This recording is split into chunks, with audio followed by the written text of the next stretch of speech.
time to say very good morning to Mr. Peter Hitchens. Peter, how are you? Morning. I'm sorry to say I don't have the team of scaffolders who were assisting me with our broadcast last week. That was quite magnificent. Although we have lost your sound for a moment there. I lost you too. Okay. Well, so that'll teach us to make a joke about the scaffolders. It will, won't it? Yeah. I mean, you're not allowed to laugh anymore, because I see this headline in the Times this morning, and I thought of you immediately. Embrace your new freedoms, but don't hug. I mean, for God's sake. Yes. Well, I've never been much of a hugger anyway, I have to confess. So that wouldn't be worrying me so much. But what's happened in all this is that the proper relationship between state and individual has been reversed. We now look to the state to give us permission to hug people, for goodness sake, permission to meet people. And we're supposed to be grateful when we're allowed to do these things at all. That's the effect of this revolution that this country has been through in the past year. We've all completely changed our relationship with the state. We've accepted a total loss of basic freedom and have become serfs of a much, much more powerful government than we had before. And that is the ultimate change, which will affect everything which happens to us for the foreseeable future. Yeah. That has happened, whether there's an illness abroad or not. We've now become servile in a way that we never were before. Yeah. And it's our own fault, in my view, for accepting it so readily. Yes, I think you're probably right. And I mean, you've done your level best to try and convince everybody of it for more than a year now. And even you at times have been frustrated by the public's kind of lack of interest in a way. And I find it extraordinary, really, that we are where we are, because, as you've said, the government don't give these things up very easily. And it now seems that they're finding more and more reasons why we can't open the economy, whether it's a new variant, whether it's what's going on in Europe, whether the vaccine rollout hasn't gone as well as it should have done. They keep finding another excuse for not letting us do anything. Well, as you say, the default position remains that we are restricted unless we are given permission to be unrestricted. And that means that this is constantly on people's minds. If some group with a loud voice in government is able to insist that there is still a danger, then they're not promises, all the suggestions that have been made that we might be slightly less unfree in months to come can be either cancelled or reversed at no notice at all.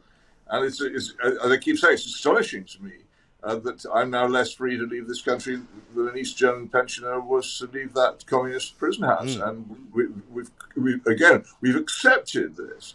And this is, obviously, individual people living their lives on their own in their homes and families and at work have less responsibility for this, because how much power do they have? The people who I'm angry with are my fellow members of the chattering classes, civil society, people with positions of influence, who didn't use them to oppose this at the time. If they had done so, people would have been more inclined to stand up against it, but they didn't. So here we are. It just astonishes me that people who now write in the papers about freedom and not being woke and all the rest of it, how terribly bold they are about freedom of speech at a time when human freedom was under direct attack by the government. They sat around in their back gardens drinking chilled Chablis from misted glasses and did nothing whatsoever at all to defend liberty. I remember, it must be almost exactly a year ago, the occasion when I discovered that Lord Stumption was pretty much on the same side as me. I had been on the point of giving up because it had been so hopeless to get anybody at all to join me in this. And then suddenly there was this fantastic voice of weight, substance, and majesty speaking out on my side, and that kept me going. But if it hadn't been for that, I think I might have chucked the whole thing in then, because it was so clearly the enormous majority had accepted the argument. And despite his kind of distinguished background and career and legal mind, he was more or less dismissed as a crank, wasn't he? Well, ultimately, this is the thing. Either he was going to turn political opinion completely, which I hoped for a moment he might do, or he would himself become the victim of the sort of attacks which have been made, particularly, I have to say, on scientists who've stood out against this and who've been warned and marginalised and told to shut up and told they're rocking the boat, and who, of course, are in an area of life which is nothing like as ethical and kindly and thoughtful and logical as you'd hope it would be. Science is full of careerism and money and all kinds of other things, which means that and of course, it depends very heavily on government. So it's just as bad. It's not the kingdom of the mind that you want it to be. It's just as bad as if you like, newspapers or the media. In fact, possibly worse, because it's really shocking to hear, as I do, and obviously privately, because people don't want to go public about this, about the pressure that is placed on scientists if they speak out. So what happens, either you win in these battles, or you are derided as a lunatic, eccentric nutcase, and gradually pushed to the margins of life and shut up. And that's what happens. And have you found anything changing, say, for example, in the last month, since the figures have dropped so dramatically, since the numbers of people getting vaccinated have increased? Have you noticed any kind of lessening of the attacks on you, perhaps on social media? Well, the attacks on me have come from the other direction, from people who you can't win, can you?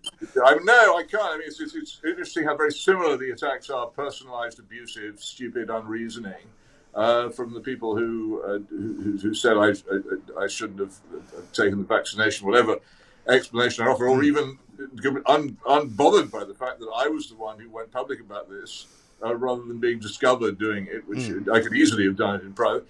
And that's been my main experience recently, is being attacked by what I suppose I could call my own side, which must greatly delight Mike Hancock to see the anti-lockdown movement tearing itself apart with silly disputes about nothing, which is what I have noticed, and I think is perfectly reasonable, is that many people have placed faith in the vaccine as a point of liberation after this has become widespread. What will be the justification for all these measures? I think those people are gradually learning that it doesn't really matter whether they're vaccinated or not, or whether we top 30 million or whatever it is. The government is still very reluctant to give way and to hand back the powers over us that it took. Well, that's right, and I mean, there's a lesson for you if you believe that was guaranteed. I remember in our debate, the debate which you organised with Dan Hodges, was a key part of his change of position that the vaccine was going to alter things. Yeah, I wonder whether if you asked him now, he would feel quite the same way. Well, interestingly, some of his tweets and some of the things he's written about within recent weeks have been going back the other way, saying, well, surely we should be lifting these restrictions quicker. Which, of course, that's exactly what I think. I'm sure that's what you think. But he seems to now have moved more back towards your position, having already moved away from it once. So God knows what he's thinking today. But well, good for him. I mean, anybody who changes their mind because the facts change seems to me to be worth talking to, and good for him. Perhaps if we had our discussion, that would be a better debate than we had last time. But very possibly so. Since we last spoke, Peter, I watched with some alarm Boris Johnson's press briefing last Monday afternoon. And I concluded that this is not a Prime Minister who is ever going to move away from the sort of yoke of these rather gloomy, sage scientists. You know, he doesn't look like a man who has got either the purpose or the power or the desire to not listen to them, to say to them, look, I'm grateful for your advice, I'm grateful for the warnings, I'm grateful for the modelling, but on this occasion, I'm going to go my own way. I don't think he's ever going to do that. Well, it doesn't look like it. It does seem as well from various briefings that emerged a couple of weeks ago that he has now accepted the official dogma that we didn't lock down soon enough and that he was dilatory to start with and that he's to blame for that. And that, of course, gives his pro-lockdown advisors immense power over him. Every time he says, well, do not think perhaps we should open our bit. But Prime Minister, that's the mistake you made a year ago. We don't want to do that again, do we? And look what happened. You ended up in hospital. He's in a position where, having given up that particular piece of ground, he's constantly vulnerable to advice saying, don't shift, don't move. And I'm sure it makes a difference to any decision you take. Yeah, I think that's absolutely right. Let's talk a little bit about something different. E-scooters you wrote about this week. I saw that you didn't think anyone else is seemingly interested. However, what I would say is that I've done quite a bit on e-scooters on this show. And Nick Freeman, Mr. Loophole, you may know as a lawyer who gets wealthy people off speeding charges. He's also very keen to get some kind of regulation put into place, not least to register them properly and to be able to know precisely who is actually riding them.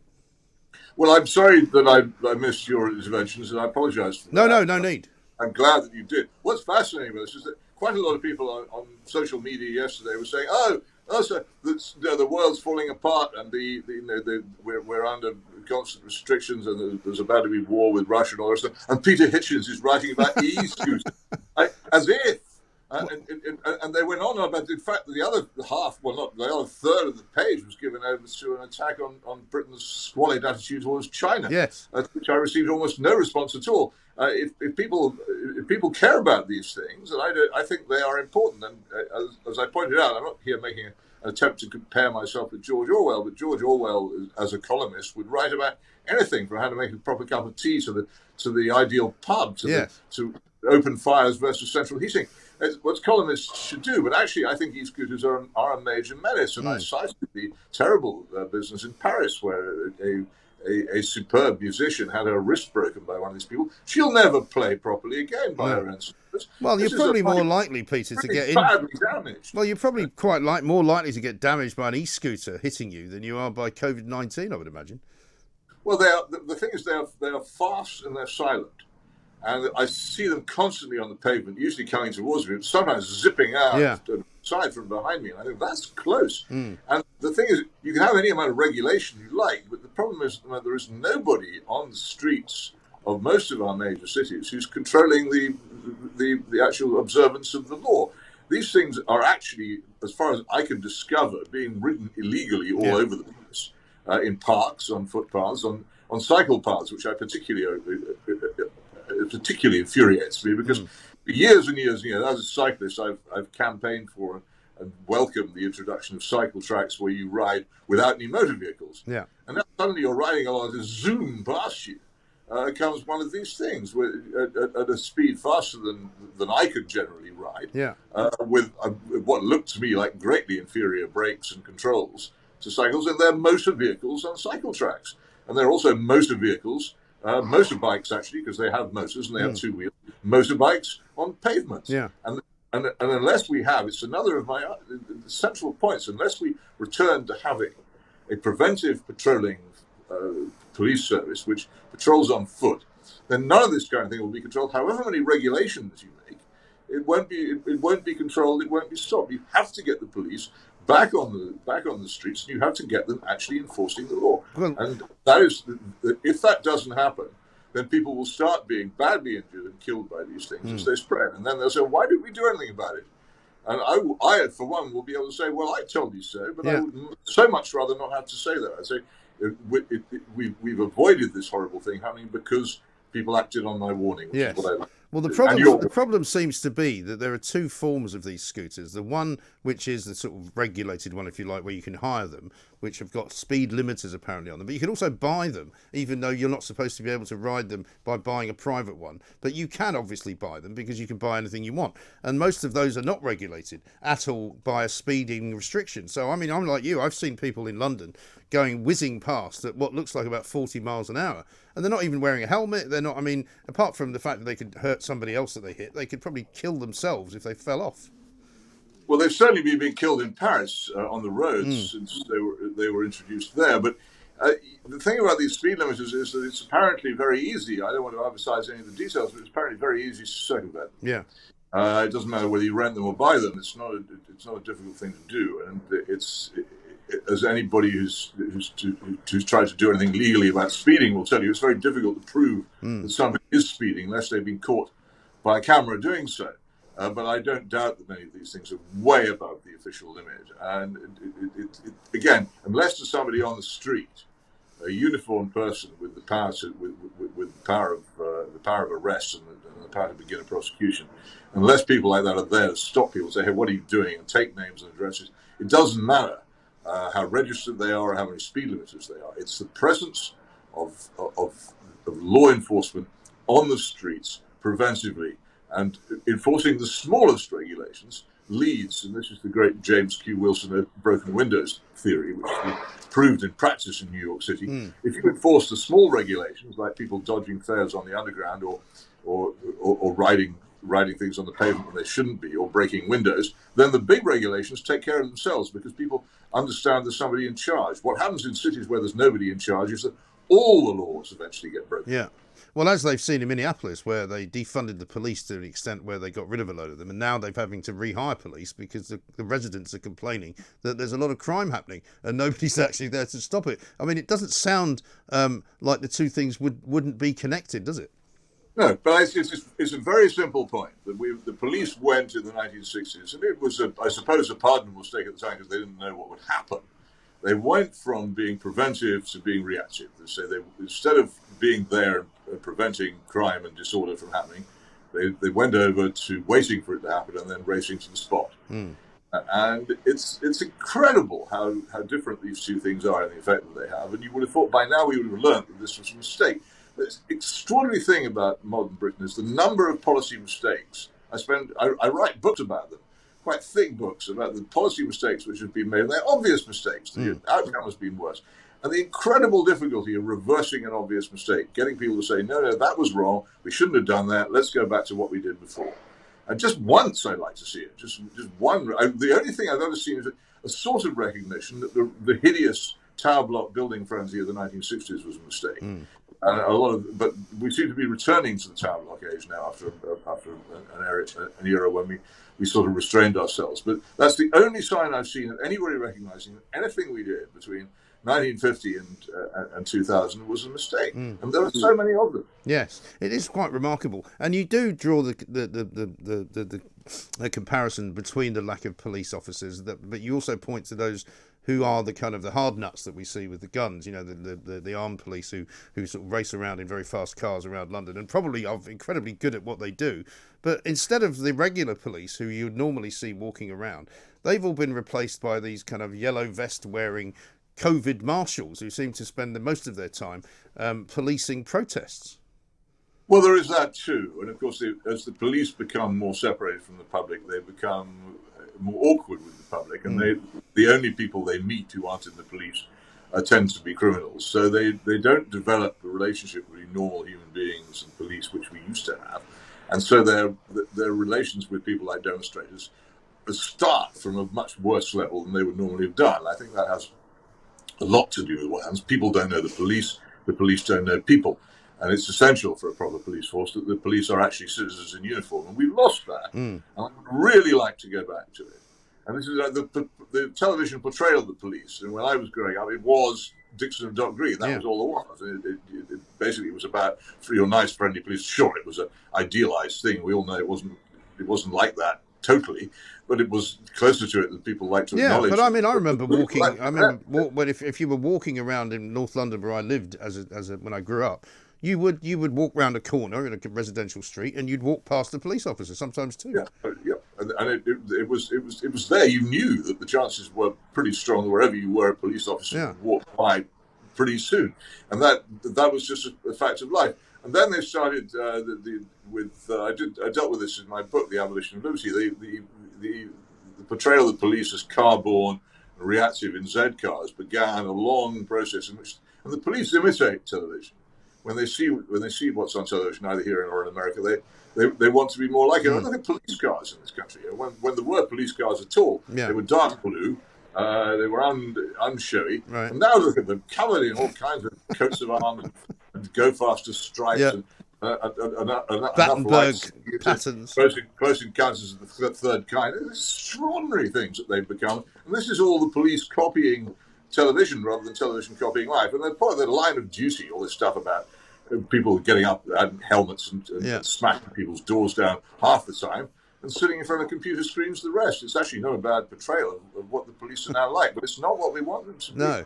Well, they seem to spend most of their time investigating one another, which seems to me to be quite important, but perhaps not the main role for the police of this country. They should be actually policing the criminal, shouldn't they? Well, absolutely, they should. And alas, the independent police complaints body, whose name changes, it seems to me, about every 5 minutes, seems to me to do a rather poor job on actually keeping the police in line on such things. So this is a portrayal of events which isn't really particularly faithful to reality. If Ted Hastings really was in charge, is it Taylor? Yeah, it really was in charge of stamping out police corruption and malfeasance, we'd have a much better police force than the one we do. But I don't think that there are many people like him around. No, sadly not. I mean, I think he's being sidelined as well on the grounds that he's the wrong sex, but that's something else. But let's finish up with... Let's hope he returns in future episodes, is all I... Well, let's finish up with a bit on China, because I was expressing some dismay last week that I haven't been banned by the Chinese government. I'm wondering what I can do in order to get them to ban me, because that would be quite a badge of honour. We'll keep working at it. I mean, when I used to write about China, and this was before the current leader, Xi Jinping, took over, who is much worse than his predecessor. My newspaper was pestered. They came around demanding to know who I was and what I was doing in a nice country, writing uncomplimentary things about it. There was a definite feeling of resentment, and they throw their weight around no end. But this is a key thing, and people say, "Why do you always call the Chinese capital Peking?" I said, "That's what it's called in English." And do you know what happened to British newspapers, particularly I think the Times, that tried to continue to call it Peking? The Chinese foreign industry threatened them with non-cooperation. Really? If they start referring now, of course, the Chinese call it something much more like Beijing than Peking, but then we call London, and the French call it Londres. Can you imagine what would happen? The Foreign Office called in correspondent of a French newspaper, Le Monde or Le Figaro, and said, "We're not going to cooperate with you unless you start referring to London as London. Yeah. Stop calling it Londres." It's a ridiculous rubbish. Yes. And yet we gave into this. And I'm, I think, virtually the only national newspaper journalist who still refers to the Chinese capital as Peking. Even though there is still a Peking University in Peking, by the way, it's not a university in China, and nobody else does it. Right. Everybody has done this kowtow to China, and once you start doing that, the next thing that happens is they come as they did when Xi and his predecessor came to London, and tell us that we've got to keep demonstrators out of their sight, that we've got to arrest them. The shocking behaviour of one Tibetan protester during the last visit, basically driven off the street by three of the heavy mob, then locked up and having his house searched for holding up 2 A4 placards in favour of democracy. It's absolutely astonishing, the grovelling to China, which this country does, and our failure even to raise in a loud voice the behaviour of China in Hong Kong in the past year is also a huge sign of weakness, and they take advantage of this.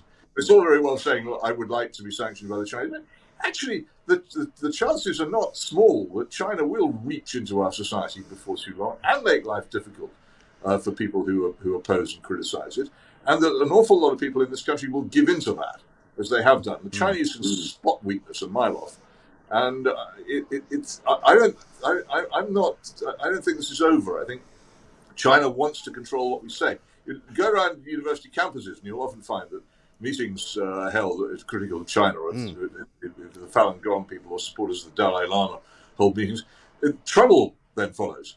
Well, it's interesting, isn't it? Because the Times actually did a fascinating investigation into the number of Chinese links there are with loads of universities, particularly is it the Russell Group, who have all got absolutely billions of dollars and billions of Chinese money coming into them and paying for chairs at universities and even renaming those chairs.